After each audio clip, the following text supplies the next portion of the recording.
how do you achieve a life beyond your challenges and toward your dreams? Hello, I'm Chester Elton, and this is my co-author and dear friend, Adrian Gustin. Well, thanks, Chess. Yeah, on this show, our guest is going to talk about achieving what we want through vulnerability and what he calls holistic happiness. As always, we hope the time you spend with us will help reduce the stigma of anxiety at work and in your personal life.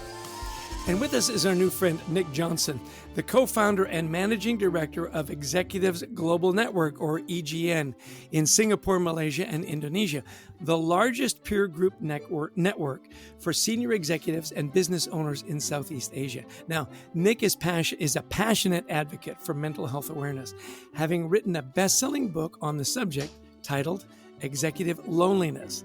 He is also a top 1% world age group triathlon athlete by Ironman, which is an incredible accomplishment, by the way, which has taught him the importance of resilience and goal-driven mindset. Nick, we are delighted to have you on the podcast. Thank you for finding the time. Thank you so much, Chester and Adrian, for welcoming me. It's a pleasure to be talking to you. So, Adrian, before we jump in with Nick, our world-class athlete who's going to give us all kinds of great advice, I want to talk about my experience with Magic Mind. I've tried a lot of different energy drinks and these shots, and I'll tell you, I like the boost. I hate the crash. And that's what I like about Magic Mind, that, I get that focus and I get that energy, and it's this gentle up, and there's no real down piece. And I'll tell you, for me, it was Mondays. Mondays for me got to be really tough. And I thought, well, I'm going to try Magic Mind. I've never had a product that said it would calm down your anxiety and increase your focus. And I'll tell you, it did exactly that for me. I've been doing it for several days now. And I tell you, I am a big fan. If you want to tamp down your anxiety, increase your energy, make your Mondays in particular a little better, I can't recommend more that you try this Magic Mind. And we have a special offer. But how did it work for you, Adrian? Yeah, it's been great. I found this little shot really improved my mornings too. And so I take it with me wherever I go, and it's really replaced some of my Diet Pepsis in the morning instead of some people do coffee. I've always done the Diet Pepsis, and it's replaced that. It's got very natural ingredients. I had my biochemist son look at it and he goes, yeah, this is all good stuff. He checked it out too. And so we do. We're thrilled that Magic Mind has become a sponsor. We've got some great offers for you. So give this a try. We really do recommend it. Go to magicmind.com and then /JAN leading. And when you do this, if you subscribe for 3 months, you get a month free if you use our special code, which is leading20. You can just put in a single time. If you want to just try this out, you get 20% off on a single order. And you really will be a fan if you give this a try. Yeah, I'm telling you, it's made a big difference for me. I know it'll make a big difference for you. And with all that said, let's talk about how you can manage your anxiety with our Anxiety at Work new interview with our new friend, Nick. Well, we are delighted to have you on, Nick. And Nick is joining us today from, are you in Malaysia today? Today I'm in Thailand, but I'm working otherwise in Singapore, Indonesia, Malaysia, and Thailand. Yes. Wow. Okay. He's a world traveler. He's joining us today from Thailand, beautiful Thailand. So, Nick, we've heard for many years that it's lonely at the top. And we work with a lot of CEOs and other senior leaders, and we can attest to that. Now, you've written the book on this. So tell us about this issue of executive loneliness. Help us understand this, and most importantly, what we in the business world can do about it. Well, it seems like, the society is set up for winners. And if we look at sport, we see the gold medalist, lifting the trophy, cheering, and the whole crowd goes crazy. Then we see the losers, the silver medalist walking off the pitch crying. And it seems perhaps that we were set up also at universities with scholarships, awards for the best in class, and all this glory that people want. And someone like myself, who was a bit of an insecure person at university, got taste for that. So I thought I can define myself by getting these awards and the scholarships. Then I brought that into the workplace, and so do many others. And that can be a lonely affair when we elbow our way to the top and we care more about our own achievements than the team. That's when perhaps you find yourself in that space we're talking about here. It's so interesting you mentioned this, Nick. I'm listening to Adam Grant's book, Think Different, and he talks about achievement is overrated, particularly academically. That the top academic don't tend to be the most successful people in business because they immerse themselves. All that's important is the awards as opposed to hard work and thinking a little differently and getting things done. Now, you're passionate about mental health, and every person we've had on this podcast that's passionate about mental health has a personal story as to why. I'm guessing you have one. You've shared a little bit about your insecurities at university. Tell us how you became such an advocate and so passionate about mental health in particular. Yeah, and it was that drive. I was an anxious overachiever. I wanted to get the top position. I saw myself all the way from starting as a young account executive. I saw myself as a managing director of a big organization. I worked my way all the way there. And once I had what I wanted, what society says that is what success looks like, I wasn't happy. I was lonely, I was isolated, and I was questioning myself, is this what it's all about? Then following that, I didn't really know what to do with my life. And I hit perhaps what we say many times for us men, a 40 years old crisis. I resigned from my job, lost my identity. With that, I tumbled into a divorce. And with that, many things happened. I lost my healthy diet. I lost my Ironman training. And I ended up on a bar stool instead. And there I felt even lonelier. So that's my personal story. And it only turned around when I hit rock bottom and managed to repatch my life and build it in a different manner. So you hit rock bottom. What was the first thing you did to take yourself out of that? The lifesaver for me, and what I highlight in my book, and why I wrote the book and interviewed others also who's been in that place, it was asking for help. Because if I wouldn't have done that, then the book is actually written in memory of a friend of mine who didn't ask for help when he was at his rock bottom, and he's sadly not with us today. He died of suicide a year later. Yeah. So Well, and this is it's so important. What you're saying, Nick, is that people will care if you give them a chance to, and if the first person doesn't get it, try someone else and try someone else, and keep trying till you get some right. And that's why you're giving us practical tips here for managing our stress, anxiety, depression in the workplace. Give us some others that you found, but as well as your clients that you help your clients now as you coach and you work with different clients. Help us understand what else you tell them to do to manage this workplace burnout, stress, loneliness. Yeah, and you're right. It's about grabbing it when we recognize that it is just burnout or when it is stress. It shouldn't have to go as far as being rock bottom or someone ending their own life. And that is what I really looked into in my book, and as I interviewed executives for the book, how to address that. And there's nothing more important than being proactive about this, having these conversations with our friends, families, and also here we're talking about in the workplace. And this is the responsibility of the leaders to then create this safe culture where we can be proactive about things, and where the boss is raising their hand when the leader then feels perhaps on the way to burnout or feeling stressed, expressing these emotions and how we feel and how we deal with it, and how I'm at the leader is working with a coach getting my support. So we normalize these conversations in the workplace. And for the leaders who are able to do that, and I'm one of these days, I hope, where we can have this conversation. People can just raise their hand. I'm feeling on the edge here. I think I need some time here. And then we have a conversation about it. It's not much more than that, but it's a lot of stigma to reach that point. And you're saying this has to start at the top. So the leader has to be vulnerable. So if somebody's listening to this, they're a team leader or they're the managing director, the CEO. It starts really at the top and it works its way down, or people don't feel comfortable. Is that right? Absolutely. It needs to start from the top. It's very hard for a middle manager to walk into an office to the boss and be vulnerable if the leader have never shared anything about their life. And that is something as us leaders, we need to work on that. But I'm also a big believer of having safe spaces outside the workplace, and that's what I'm working with these days. I believe all of us in the business world need to have a safe space outside the business where we can share some of the things that perhaps we're not comfortable sharing internally because maybe gossips will happen and so on, so we might hold back, and that's only human. So therefore, having coaches, mentors, sponsors, mastermind groups, peer groups, men groups, women groups, all these kind of groups in society exist externally, and many of us though are reluctant to join them. But what I found is that those can be the proactive lifesaver in these situations. And you can ask for feedback, support from other leaders, how to deal with these matters.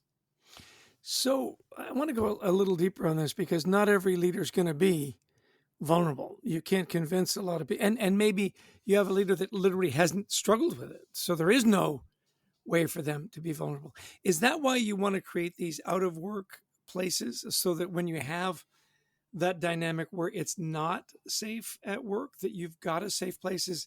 Is that why you're passionate about, if you can't get it at work, you have to find it somewhere? Let's create these groups. Yes, that's one reason for that, definitely. And then what is happening once you have that safe space outside your workplace, you're actually practicing, and this is what I found, is that you're practicing your vulnerability muscle. It's almost like a muscle that you can practice and get better at it. So what I had seen many leaders who never been vulnerable in the workplace, who first started to learn to be vulnerable in this safe space outside the workplace, and then when they had a feedback on that from that safe group externally, then they had the confidence to start internally in the company. And by doing that, whole company cultures can transform quite remarkably fast. That's so brilliant. So often we focus, if we can't get it done in the workplace, we can't get it done. So, great thinking there, and thinking differently, as Adam Grant would say. So you're back into the top 1% of triathletes. Did I get that right? Yes, and that's not where I was before. I was a triathlete before, but I was juggling it and, also managing the other difficult areas of my life. These days, having hit rock bottom, I value life in a completely different manner. And I removed a lot of stresses from my life. I repaired my relationships. I removed my addictions. I'm eating healthier. I haven't consumed alcohol for a few years now. And therefore, I'm in a much better space for myself and for my peers, both at work and at home. So was that the big lesson that you learned from being a world-class triathlete, that discipline? What were some of the other lessons that you gleaned from your triathlete addiction? Yes. I was going to say commitment is probably the better word. But yeah. So, as a triathlete, and I'm in Thailand now where I work from at the moment, and I also have a triathlon camp here where I join some of the best athletes in the world, wow. Some of the young pros and so on. But I'm turning 50 now, so you have the age group, which is like a handicap, so you can still compete in your age group. But what I see is we train about 25 to 28 hours per week, roughly. Wow. We all have coaches, we all have plans that is given to us, and we are very vulnerable about how we feel and so on, and the coach adjusts the plans. We have wearable devices, so the coaches these days, of course, can see how you're really performing the whole time. And so in that space, you just have to also be vulnerable with your coach. You have to explain how you're feeling. You also then work just like you would as a leader. You set goals for the year, you set sub goals, and you measure it. And it's all very, very fascinating. So that's what I really love, the complexity of the sport, that you have to swim, you have to cycle, you have to run, you have the transitions.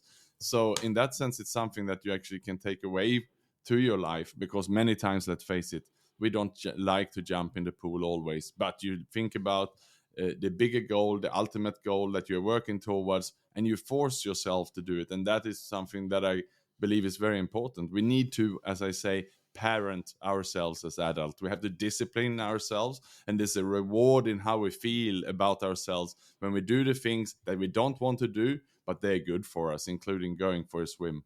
Yeah. I just want one more point, because as you're talking about your coaches, your community, all the data, it seems to me that when you're lonely and you fall into this rut, you're lacking that accountability partner. Now, you're talking about triathlete. You've got your coach, you've got other triathletes, you've got your community. Is having that accountability partner, is that key to your success and your vulnerability? Yes, it is, and we have that also in the recovery programs, right? And when I hit my rock bottom, I had to take a deep look at myself, and I did that with a sponsor or a coach then. And one of them was I had to admit to myself that I was drinking too much alcohol. That was a part of me going through divorce, my dealing with all my stress and anxiety and the loneliness. I turned to alcohol instead of triathlon at that point, and that was a downward spiral. But I had to be honest about it in order to address it. And that is what it's about here. It's about admitting when we have some issues and having someone who's then we work with who is indeed holding us accountable. I still have all these measures around me today, and I'm now also myself a volunteer for some of these recovery programs where I'm helping others, and they need to have those people there to support you. Good for you. Yeah. How do people learn more about your work, Nick? Where would you send them? Well, there's two places. One can be to Amazon, for example. They can look up my book, Executive Loneliness. It's also on Audible as an audiobook. I know many executives prefer perhaps to listen to an audiobook when they go for a walk or a jog. Otherwise, I have a website called nickjohnson.com, and everything, how to reach out to me is there as well. And by the way, just for everybody, that Nick's last name is not the traditional Johnson, Jonnsson, and we encourage everybody to learn more about Nick and the good work he's doing. So, kind of last question for me, Nick, is talk a little bit more about resilience. I'm really interested in this idea, and especially maybe how we overcome obstacles. You've talked a little bit about that. You've talked about community being so important.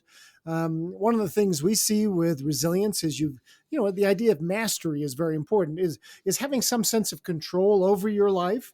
What other things have you learned about resilience as we kind of look to now we've torn ourselves down. Now, how do we build ourselves up with some really good practices there?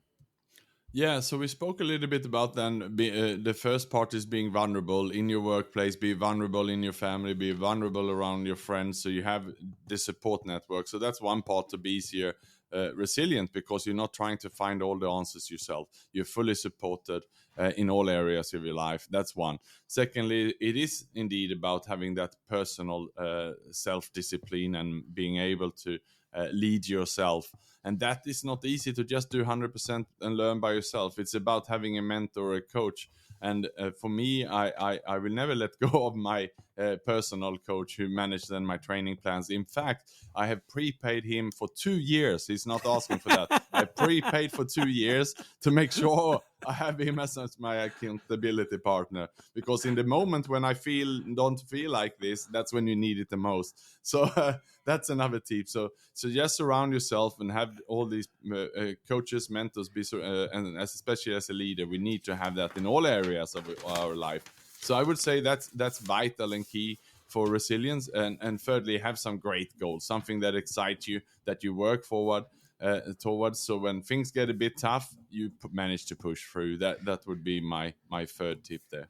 Those are excellent. And by the way, Chester and I are both thinking we need more clients like you, Nick, that pay for 2 years ahead of time. That's great. Yeah.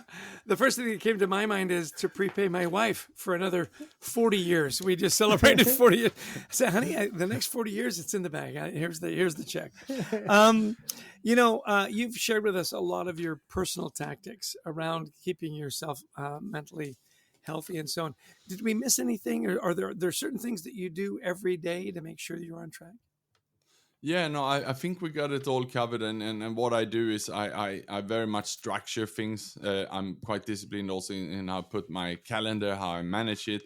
And I block times for my own time for exercise, the trainings. I block times for husband and wife time. So here comes your 40th anniversary, Chester, make sure you stick those in there early on. I have mine yearly for sure to make sure I don't forget those. And then at least you can run a less stressful life, I find, when you have those. But you got to protect yourself first. Otherwise, someone else will fill your calendar with work. When I have my training slots, my 25 hours a week, which is for myself when I train, that's all they said before.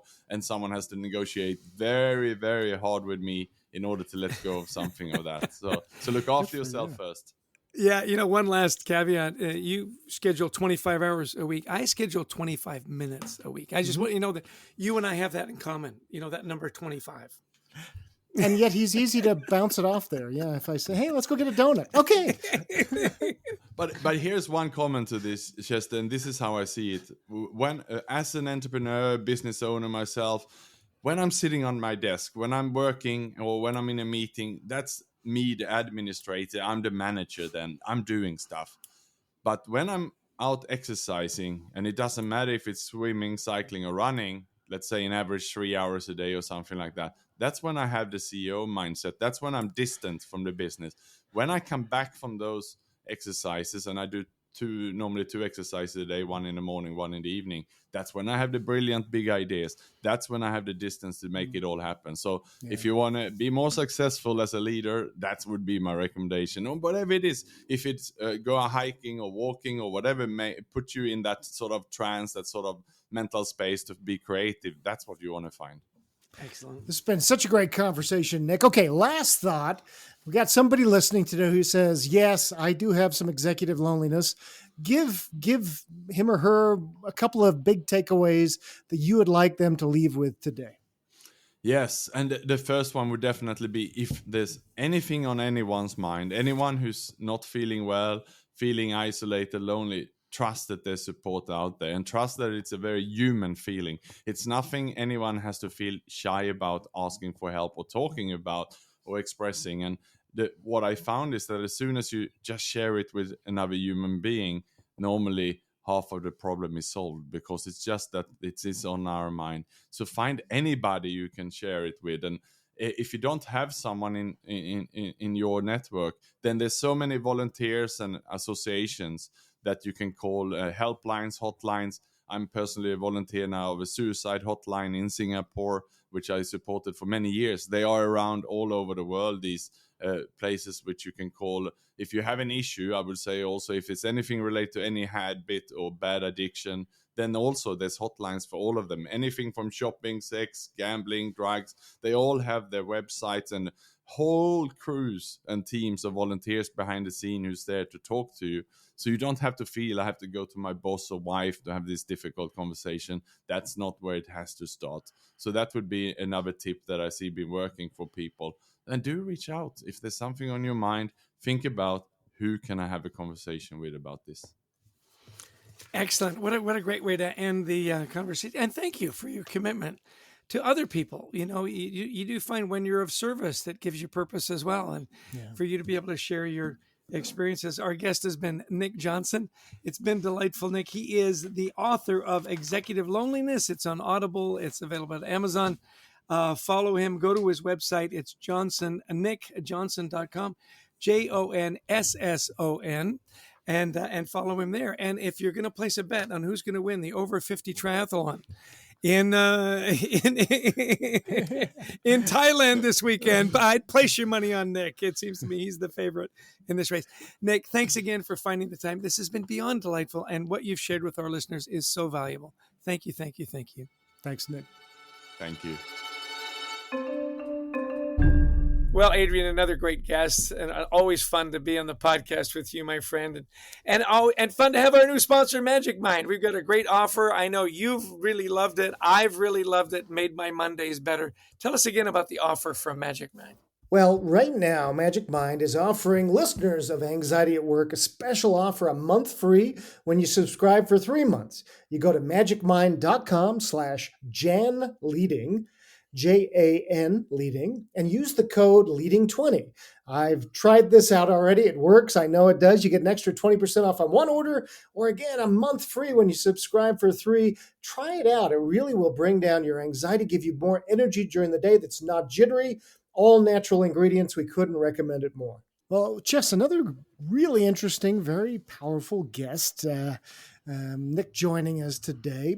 What's your first takeaways from his story?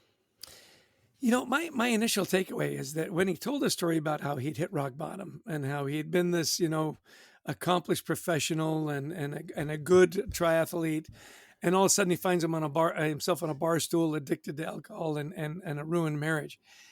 His energy in our interview, that he is now this vibrant, happy, engaged person and eager to share his story, knowing that there are other people that are like him going through the same thing. So my first impression is, wow, if Nick can come through that and come through that engaged and that happy, you can do it too. That was my first impression. No, it's about you? really, no, very powerful. And it was, really resonated, I think, because it's something we've all, been through in different ways, that we've hit rock bottom, and how do you come through this? Well, and I liked what he said. Look, there's three things you got to do. First off, be vulnerable, find somebody who you can unload to, who will understand, and keep looking if you need. Secondly, have some personal discipline. And if you need, probably you will, get a coach to help you, because we all need somebody to remind us, how are you doing with this goal? And finally, I love this one, have a goal that excites you. So, sometimes there'll be somebody else's goals. It's like, no, make it your goal and make it something big and exciting for you. Yeah, I mean, it's like you're reading off my note sheet. I put that too. Not just a goal that excites you. I think the biggest takeaway for me was, don't be afraid to ask for help.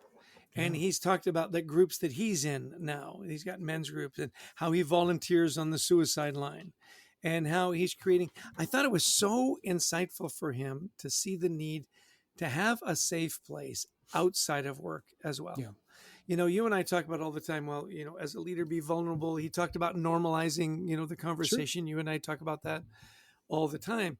If you can't get it at work, if you've got a boss that just doesn't get it, or you have a company and a culture that just is not going to be there, find that group. He said, look, call the hotline. Look for groups that are there. And once you start to share, you'll find them. And how often have we said, when leaders finally do become vulnerable, how many of their employees come to them and say, yeah, me too. Yeah, exactly. It's not an uncommon struggle. We think it is. We think it's just us. Once you can get to that point of asking for help, he says things immediately start to get better. I thought that was absolutely lovely. Love that. No, and it was beautiful and really powerful thoughts from our guest today, Nick Johnson.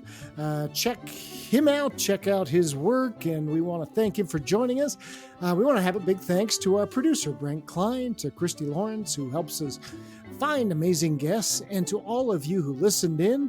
If you like the podcast, please share it, tell others about it, download it. That helps us continue to build up our numbers and keep getting great guests. We'd also love you to visit thecultureworks.com for some free resources for your team to help you and your people thrive. And of course, we love speaking to audiences all over the world, whether it's whether it's in person is what I meant to say. Yeah. And also important. Whether it's important. Yeah. Sure. Or virtual.